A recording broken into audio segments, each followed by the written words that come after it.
국내 쇼핑몰보다 초저가의 제품을 판매해 인기를 끈 중국 플랫폼. 하지만 이달 초 관세청이 중국 플랫폼 알리익스프레스와 테무 두 곳에서 파는 어린이 제품 252종을 분석한 결과 39개 제품에서 기준치를 넘긴 유해물질이 검출됐습니다. 일부 제품에선 어린이 제품엔 사용이 금지된 프탈레이트계 가소제가 기준치의 82배에 달하게 검출돼 안전 우려가 커졌습니다.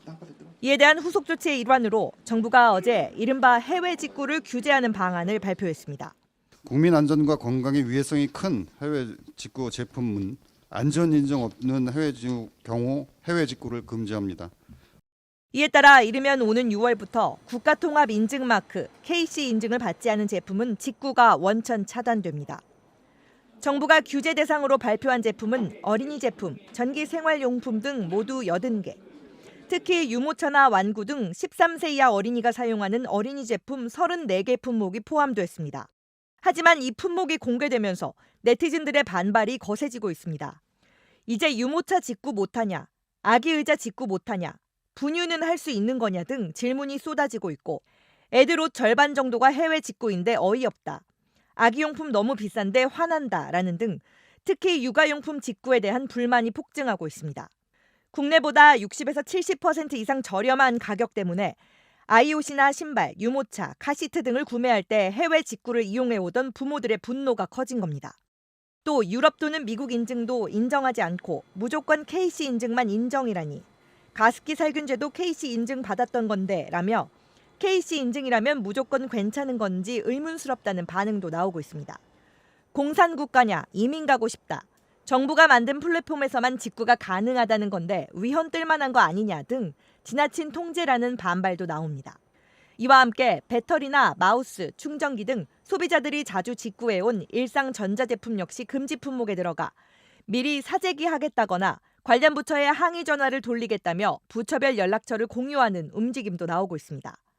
또 골프채나 낚싯대, 향수나 술 등 기성세대들이 주로 이용하는 물건들은 이번 규제에서 빠져있는 것도 분노를 더 키우고 있습니다. 어린이들이 좋아하는 한 캐릭터 필통, 국내 쇼핑몰 사이트에서 2만 원대에 팔립니다. 그런데 중국 플랫폼인 알리익스프레스에선 고작 1,400원에 살 수 있습니다. 만화 캐릭터가 들어간 반지 역시 국내 쇼핑몰의 10분의 1 가격에 팔리고 있습니다. 국내 제품에 비해서 많이 저렴하니까 많이 사는 편인 것 같아요. 관세청이 중국 플랫폼 알리와 테무 두 곳에서 파는 어린이 제품 252종을 분석했습니다. 38가지 제품에서 기준치를 넘긴 유해물질이 검출됐습니다. 신발과 학용품 등 27종에서 기준치의 82배에 달하는 프탈레이트계 가소제가 나왔습니다. 장기간 접촉하면 내분비계 장애를 일으키고 성장을 저해하는 환경 호르몬으로 어린이 제품엔 사용이 금지돼 있습니다. 또 반지와 팔찌 같은 액세서리 6종에서는 1급 발암물질인 카드뮴이 최대 3,026배까지 검출됐고 5종에서는 기준치의 최대 270배에 달하는 납이 확인됐습니다. 이 제품들은 보통 가격이 3,000원대, 초저가에 팔려나갔습니다. 랩을 설치를 한 적은 있는데 뉴스에서 그런 나쁜 물질들이 많이 검출된다고 해서 삭제를 하기도 했어요. 문제는 해외 직구 물품의 경우 정식 수입품과 달리 안전성을 따지는 절차를 거치지 않은 채 거래된다는 점입니다. 지난해 정식 수입된 어린이 제품 75종을 검사했을 때는 단 한 가지 제품에서만 기준치를 넘긴 유해물질이 나왔습니다. 테무 관계자는 규정을 어긴 제품을 제거하고 있으며 시스템을 개선할 방법을 찾아 조만간 발표할 예정이라고 해명했습니다. MBC 뉴스 김현지입니다.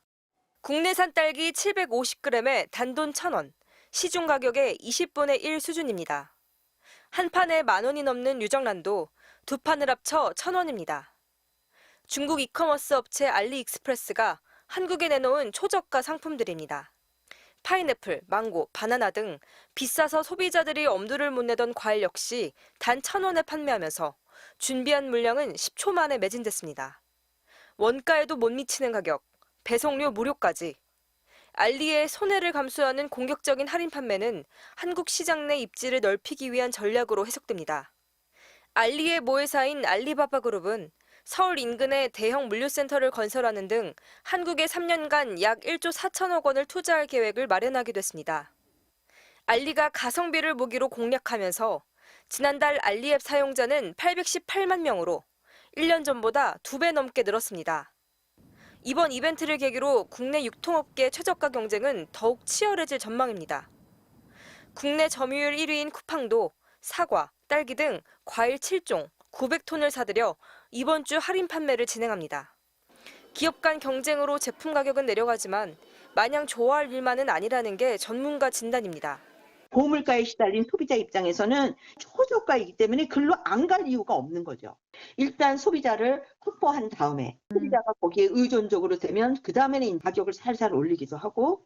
글로벌 플랫폼 기업들이 국내 시장을 빠르게 점령하면서 소비자를 보호하고 독점적 플랫폼을 규제하는 플랫폼법 제정을 서둘러야 한다는 경고도 커지고 있습니다. MBC 뉴스 정희입니다.